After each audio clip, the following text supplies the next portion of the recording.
Assalamualaikum warahmatullahi wabarakatuh.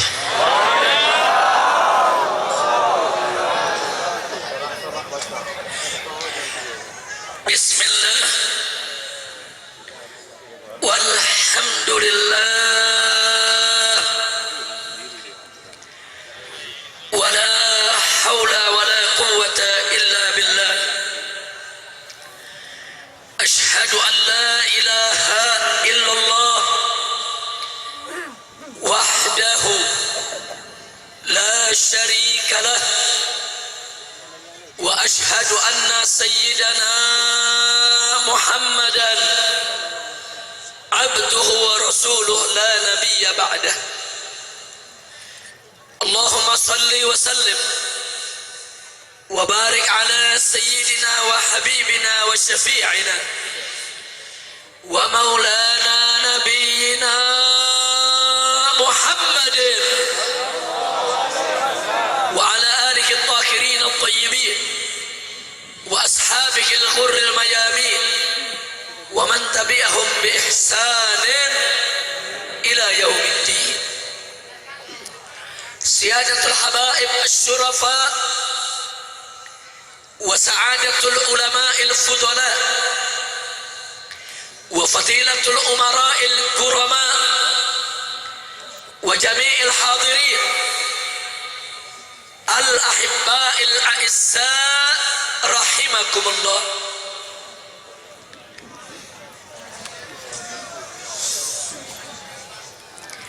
Usikum jami'an wa nafsi bittaqwallah wa bi ta'ati Rasulillah sallallahu alaihi wasallam.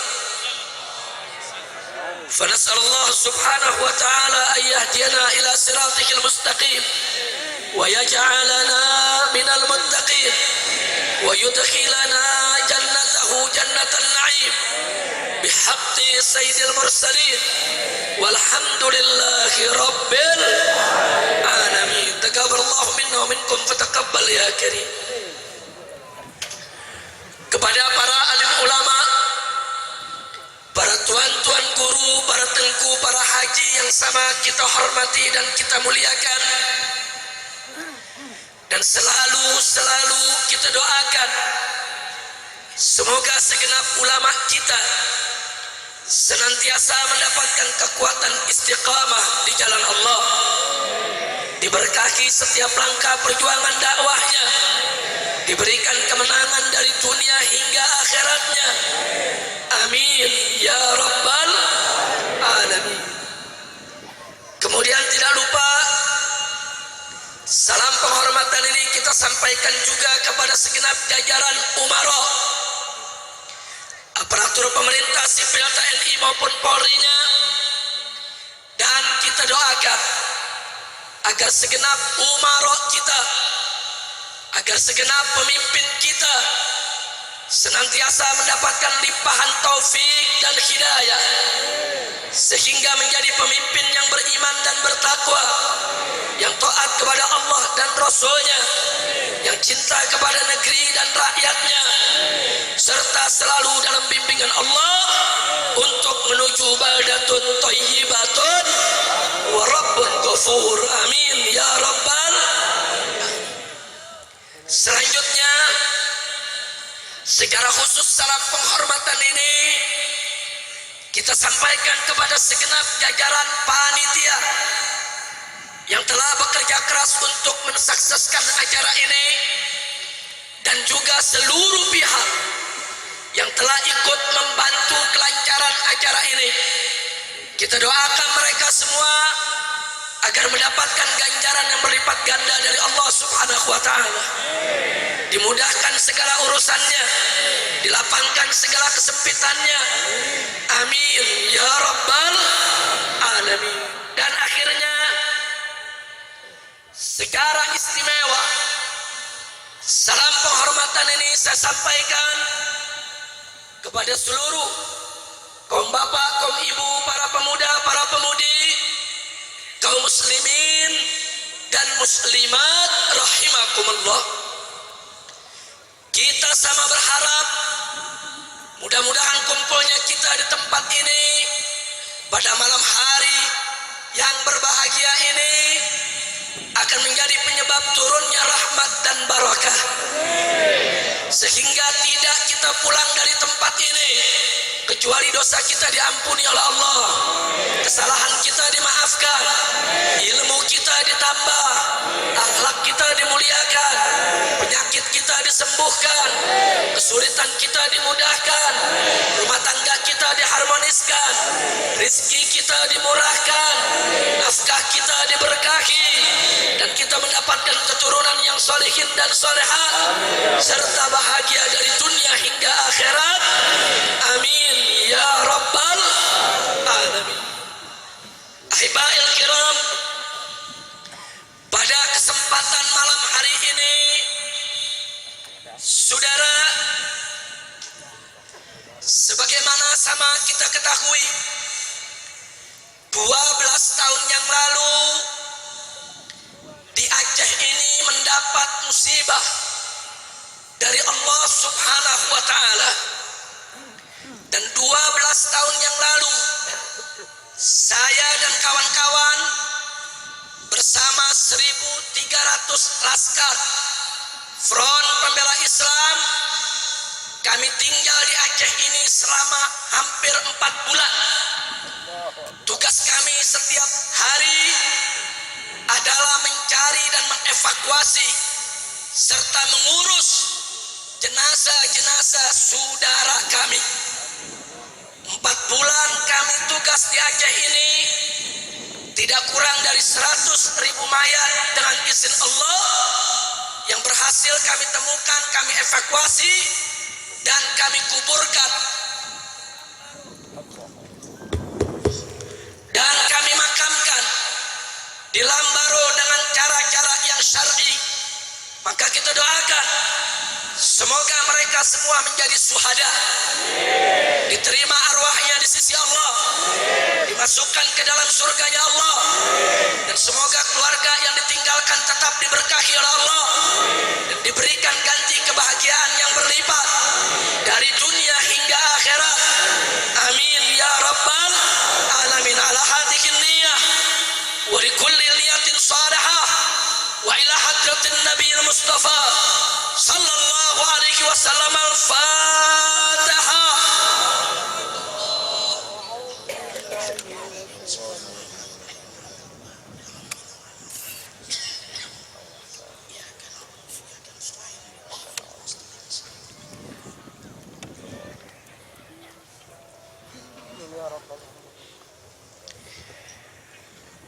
Taqabbalallahu minna wa minkum fataqabbal ya karim. Haibail kiram, manakala musibah menimpa seorang hamba saudara, maka musibah itu tidak keluar dari 3 makna. Yang pertama, manakala musibah tersebut mengenai orang yang beriman kepada Allah, menimpa orang yang bertakwa kepada Allah, menimpa orang yang takut kepada Allah, maka musibah tersebut tidak lain dan tidak bukan merupakan mihnah, merupakan imtihan, merupakan ujian bagi yang bersangkutan saudara. Itulah musibah yang menimpa para anbiya, para rasul, para aulia, para atqiya. Saudara, semakin tinggi ketakwaan seseorang kepada Allah, maka saudara, ujiannya akan lebih besar. Untuk apa hamba-hamba yang bertakwa tersebut diuji oleh Allah? Saudara, tidak lain dan tidak bukan adalah liraf'i darajatihim indallah, untuk meninggikan derajat mereka di sisi Allah. Jadi manakala terjadi tsunami, kemudian tsunami tersebut menimpa orang-orang yang soleh, orang-orang yang takwa, orang-orang yang baik, para ulama kita, para tuan guru kita, itu ujian untuk mereka, untuk Allah tinggikan derajat mereka di sisinya. Sudah, alhamdulillah. Yang kedua, manakala musibah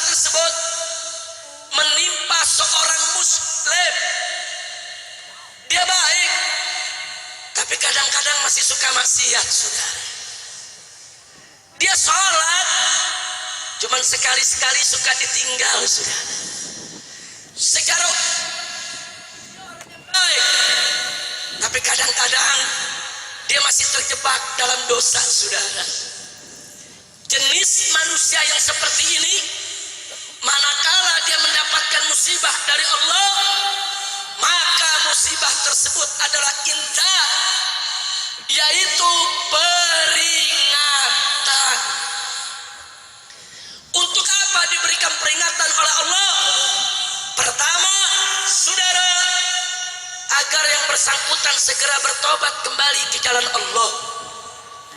Dan yang kedua, begitu dia bertobat kembali ke jalan Allah, itu akan menjadi pensuci dirinya dari dosa yang pernah dilakukannya, saudara. Ternyata musibah bisa,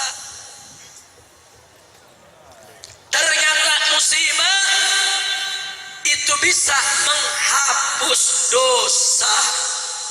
Alhamdulillah. Yang ketiga, manakala musibah tersebut menimpa orang yang tidak ada kebaikan dalam dirinya, sudah selalu maksiat kepada Allah, selalu durhaka kepada Allah, tidak mau taat, hidupnya bergelimang mas, tiada hari tanpa dosa, seperti orang-orang munafik, orang-orang musyrik, orang-orang kafir, orang-orang yang mufsidin, saudara. Maka manakala musibah mengenai mereka, itu merupakan azab, siksa dari Allah Subhanahu wa ta'ala. Jadi kalau kita mau tahu, manakala musibah menimpa kita, kita mau tahu ini ujian atau peringatan atau azab, maka periksa diri kita masing-masing, saudara. Kalau kita termasuk golongan yang sholihin, masuk golongan atqiya, masuk golongan asfiya, maka itu merupakan ujian tentunya. Tapi kalau kita termasuk golongan muslim yang baik, tapi kadang-kadang masih suka berbuat maksiat, sekali-kali masih suka berbuat munkar, maka saudara ketahuilah kalau itu merupakan peringatan buat kita agar kita tidak mengulanginya, supaya kita segera bertobat sehingga dosa kita diampuni oleh Allah Subhanahu wa ta'ala.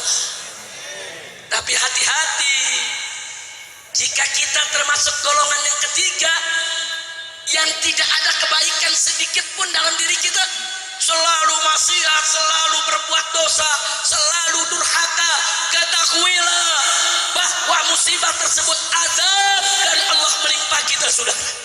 Masih untung kalau kita masih dipanjangkan umur oleh Allah, sehingga kita masih punya kesempatan untuk bertaubat, untuk memperbaiki diri.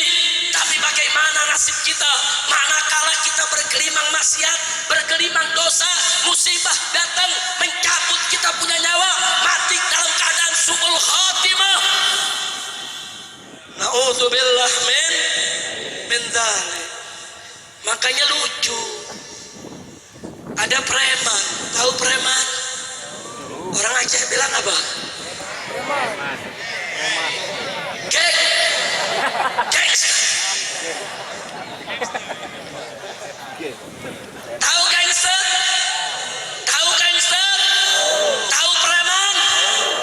Ada preman sholat nggak pernah, puasa nggak pernah, tiap hari main judi, tiap hari minum minuman keras. Tahu-tahu dapat musibah. Begitu dapat musibah kita tanya, kenapa anda? Apa dijawab? Iya, saya lagi diuji nih sama Allah. Iya. Preman diuji, dari mana datangnya? Sombong betul tuh preman, saudara. Ulama saja, aulia saja, atqiya saja, saudara, ambiya saja, kalau dapat musibah dari Allah takut, saudara. Takut kalau itu bukan ujian, takut kalau itu peringatan, bahkan takut kalau itu murka Allah, saudara. Berapa banyak anbiya yang menangis, berapa banyak rasul yang menangis tatkala mendapatkan musibah, mereka introspeksi diri, takut kalau itu murka Allah, saudara. Ada preman preman dosa banyak, dapat musibah, lagi diuji nih sama Allah. Pala lu bomenyan. Kacau tidak? Ayo saya tanya, preman macam itu ada tidak? Ada tidak? Ada tidak? Mana orangnya? Jangan. Kita kalau banyak dosa, kalau dapat musibah harus takut kepada Allah, betul? Segera bertobat kepada Allah, betul? Dengan kita bertobat, Allah bisa maafkan dosa kita. Nikmat tidak? Nikmat tidak? Makanya Nabi mengatakan, saudara, kullu bani Adam khatta'un wa khairul khatta'in at-tawwab. Setiap anak keturunan Adam itu ada kesalahan, pelaku dosa, pelaku kesalahan, tapi sebaik-baiknya orang yang berbuat salah adalah mereka yang bertaubat kepada Allah Subhanahu wa ta'ala. Nah, makanya mudah-mudahan saudara, musibah besar seperti tsunami tidak terjadi lagi di Aceh. Amin ya rabbal alamin. Cukup tsunami terjadi sekali saudara, dia menjadi ujian bagi orang yang bertakwa, dia menjadi peringatan bagi mereka yang masih setengah-setengah saudara kelakuan kebaikannya, tapi tentu dia merupakan azab saudara bagi mereka yang tidak ada kebaikan dalam dirinya. Mudah-mudahan kita termasuk golongan yang pertama, amin, yang dicinta oleh Allah, amin, yang disayang oleh Allah, amin, amin ya rabbal alamin. Nah, jadi itu sekedar saya mengenang apa yang terjadi di Aceh ini saudara. 4 bulan saya tinggal di Aceh, 4 bulan saya tidur di makam pahlawan, malam tidur di kuburan, selimut nggak punya, pakai kantong mayat. Siang kita cari mayat kemana-mana saudara. Nah, jadi pagi sampai siang kita kumpulkan jenazah-jenazah, kemudian kita bawa ke Lembaro sana, kita kuburkan sebagaimana mestinya. Bukan itu saja saudara, tapi banyak hal-hal lain yang kami mendapatkan pelajaran dari Aceh ini. Terus terang Pak, Bu, kenangan tersebut tidak akan pernah bisa saya lupakan, dan kenangan tersebut akan selalu saya bawa seumur hidup saya untuk menjadi cambuk bagi saya dan cambuk bagi umat. Jangan sekali-kali menantang kekuasaan Allah Subhanahu wa ta'ala. Tidak akan pernah ada satu kekuatan pun yang akan mampu untuk menantang kekuatan Allah, betul? Ayo saya mau tanya di sini, siapa yang maha besar? Siapa yang maha kuasa? Siapa yang maha kuat? Siapa yang maha agung? Takbir! Takbir! Takbir! Allahu Akbar!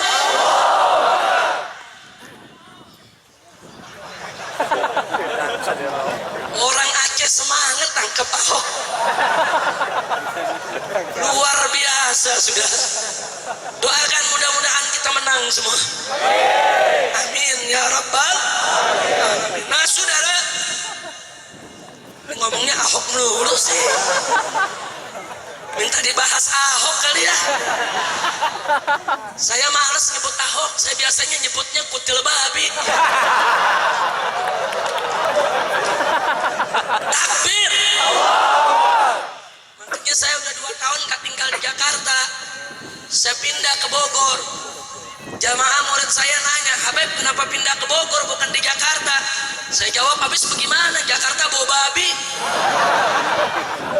Ntar kalau Jakarta udah gak bau babi lagi, baru saya balik ke Jakarta. Amin, amin, amin ya rabbal alamin. Nah baiklah ibadallah, berkenaan dengan kondisi di kita punya negeri, yuk malam hari ini sama-sama kita mengkaji. Siap ngaji? Siap ngaji? Takbir! Saudara, saya ingin sampaikan sekali lagi apa yang selalu saya sampaikan di atas setiap mimbar, dan itu juga yang saya sampaikan tatkala saya menjadi khatib Jumat pada aksi 212 saudara. Saya ingatkan kepada segenap umat Islam dimanapun anda berada, wabil khusus kepada para pemuda dan pemudi kita, subhanul yawm rijalul qad, pemuda hari ini akan menjadi pemimpin di hari esok. Sebelum hari esok Anda tiba, sebelum Anda tampil sebagai pemimpin, mumpung Anda masih ada di usia muda, tancapkan di hati Anda, masukkan dalam sanubarimu yang paling dalam bahwa hukum Allah ada di atas segala hukum, saudara. Tidak ada satupun hukum yang lebih baik daripada hukum Allah. Tidak ada yang lebih adil daripada hukum Allah. Tidak ada yang lebih berkah daripada hukum Allah. Tidak ada yang lebih bagus daripada hukum Allah. Betul? Betul. Itulah sebabnya, saudara, di dalam surat Al-Maidah ayat 49 Allah berfirman kepada Nabi kita tercinta Sayyiduna Muhammad sallallahu alaihi wasallam. Apa Allah katakan kepada Nabi melalui surat Al-Maidah ayat 49? Allah nyatakan wa anihkum bainahum bima anzalallah wa la tattabi ahwa'ahum. Shadaqallahul azim. Luar biasa itu ayat, saudara. Allah katakan kepada Rasulnya, Allah katakan kepada Nabinya, wa anihkum bainahum bima anzalallah. Hukumlah dengan apa yang telah diturunkan oleh Allah di antara mereka. Hei Nabi, hei Rasul, kau hidup di tengah-tengah umat Islam, di tengah-tengah pengikutmu, di tengah-tengah umat manusia. Tegakkanlah hukum dengan apa yang telah diturunkan oleh Allah. Artinya tegakkan hukum Allah, tegakkan hukum Al-Quran. Wala tattabi ahwa'ahum, dan jangan sekali-kali kau ikuti hawa nafsu mereka. Nabi, manusia termulia, manusia teragung, manusia terpercaya, manusia yang paling suci, saudara, diamanatkan oleh Allah, diperintahkan oleh Allah untuk menegakkan hukum Allah, untuk menegakkan hukum Al-Quran, dan dilarang oleh Allah untuk mengikuti hawa nafsu manusia, saudara. Luar biasa. Artinya ini merupakan perintah bagi kita semua. Wajib kita menegakkan hukum Allah. Wajib kita menegakkan hukum Al-Quran. Wajib kita menegakkan apa yang telah ditetapkan oleh Allah dan Rasulnya. Betul? Betul? Maka itu saya tanya semua, siap tegakkan hukum Allah? Siap tegakkan hukum Al-Quran? Siap tegakkan hukum Islam? Takbir! Takbir! Berikutnya, saudara, pada surat Al-Maidah ayat 50, saudara, Allah sindir. Siapa yang disindir oleh Allah, ditegur keras, saudara? Orang-orang yang tidak mau menegakkan hukum Allah, orang-orang yang tidak mau menegakkan hukum Al-Quran, orang-orang yang tidak mau menegakkan hukum Islam. Apa kata Allah kepada mereka? Afa hukmal jahiliyah yabghun? Apa mereka menghendaki hukum jahiliyah? Apa mereka mau menerapkan aturan jahiliyah? Apa mereka ingin menjalankan daripada kehidupan jahiliyah? Kemudian Allah nyatakan waman ahsanu minallahi hukman. Siapa yang lebih bagus hukumnya daripada hukum Allah? Al-istifham lisajar, bukan lisual. Dalam ayat ini kalimat bertanya bukan buat nanya, tapi kalimat bertanya adalah untuk memberikan peringatan keras. Artinya, saudara, tidak ada satupun yang hukumnya lebih baik daripada hukum Allah. Bagi siapa? Liqaumi yuqinun, bagi orang yang yakin, beriman, percaya kepada Allah. Subhanallah. Allah sindir, umat Islam, jangan coba-coba kalian mengikuti hawa nafsu orang-orang yang tidak mau tunduk kepada hukum Allah. Mereka yang tidak mau tunduk kepada hukum Allah, mereka hanya ingin mengikuti aturan jahiliyah, hukum jahiliyah yang bisa mengundang murka Allah subhanahu wa ta'ala, saudara. Maka itu Allah tutup ayat tersebut, saudara, waman ahsanu minallahi hukma liqaumi yuqinun. Tidak ada satupun yang hukumnya lebih baik daripada hukum Allah, saudara, bagi mereka yang beriman, punya keyakinan kepada Allah.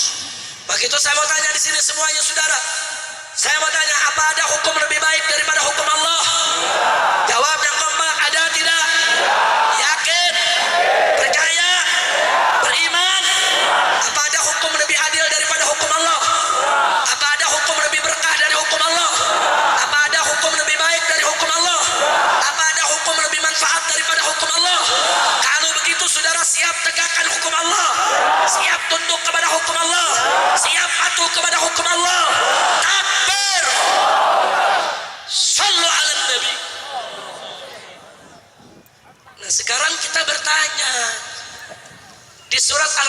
ayat 49 kita diwajibkan menegakkan hukum Allah. Di surat Al-Maidah ayat 50, saudara, kita dikasih peringatan, saudara, jangan coba-coba, saudara, untuk tidak menegakkan hukum Allah. Bahkan Allah memberikan pernyataan, hukumnya lah yang paling baik, hukum Allah lah yang paling bagus, saudara. Nah, kemudian muncul pertanyaan, kalau kita mau tegakkan hukum Allah, kalau kita mau singkirkan itu hukum jahiliyah, bagaimana caranya? Bagaimana caranya? Belum kita tanya, Allah udah jawab di ayat 51, saudara. Belum kita jawab, belum kita tanya, saudara, bagaimana caranya ya Allah? Allah jawab lewat surah Al-Maidah ayat 51, saudara. Apa Allah katakan? Faqala ta'ala, ya ayyuhalladzina amanu la tattakhidul yahuda wan nasara awliya.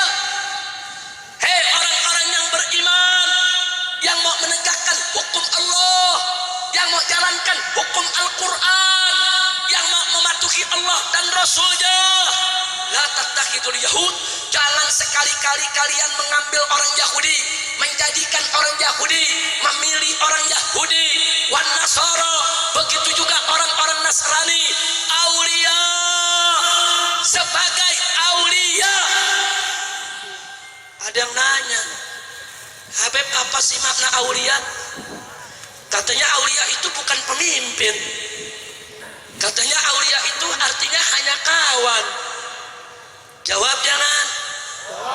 Jawab jangan. Kata aulia itu bentuk jamak dari kata wali, saudara.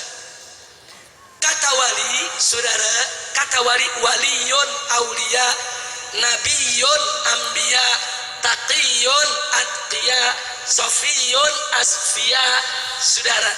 Jadi kata aulia itu jamak daripada kata wali. Kata wali itu dalam bahasa Arab, saudara, memiliki ma'anin muta'addidah, memiliki beberapa makna. Yang pertama, saudara, maknanya teman setia. Yang kedua, maknanya orang yang dekat, saudara. Makanya kalau ada orang disebut waliullah, maksudnya orang yang dekat dengan Allah, orang yang disayang Allah, orang yang dikasihi Allah, saudara. Kemudian ada lagi maknanya pengurus atau pengatur. Ada lagi maknanya pelindung atau penolong. Dan puncak dari semua makna adalah pemimpin, saudara. Loh, kenapa pemimpin merupakan puncak dari segala makna? Karena kalau orang jadi pemimpin, berarti dia harus jadi teman setia bagi orang yang dipimpin. Berarti dia harus menjadi orang yang dekat dengan yang dipimpin. Berarti dia harus mengatur yang dipimpin. Berarti dia harus mengurus yang dipimpin. Berarti dia harus menolong yang dipimpin. Berarti dia harus melindungi yang dipimpin. Maka itu kata pemimpin mencakup semua makna, saudara. Kira-kira jelas tidak? Jelas tidak? Artinya, kalau ada yang ngotot ngomong begini, Habib, itu ayat nggak bisa jadi dalil buat pemimpin. Itu ayat cuma buat teman setia. Jawabnya gampang, saudara. Kalau teman setia aja nggak boleh, apalagi jadi pemimpin. Betul? Betul? Teman setia aja nggak boleh, apalagi jadi pemimpin, saudara. Pemimpin tuh lebih tinggi dari teman setia. Saudara, setiap teman setia belum tentu dia jadi pemimpin. Setiap pemimpin wajib teman setia rakyat, ya saudara. Nggak boleh pemimpin menjadi khianat kepada rakyat. Betul? Betul? Maka itu saya mau tanya, kalau teman setia aja nggak boleh, lalu jadi pemimpin boleh tidak? Boleh tidak? Ada lagi yang bilang, Habib, itu kan cuma pelindung maknanya, bukan pemimpin. Baik, yuk mari kita lihat, saudara, catat baik-baik. Setiap pelindung belum tentu dia pemimpin, tapi setiap pemimpin wajib jadi pelindung, saudara. Pemimpin itu harus menjadi pelindung bagi rakyatnya. Pemimpin itu harus menjadi penolong bagi rakyatnya, saudara. Setiap pelindung belum tentu pemimpin. Setiap pemimpin wajib untuk menjadi pelindung. Artinya, kalau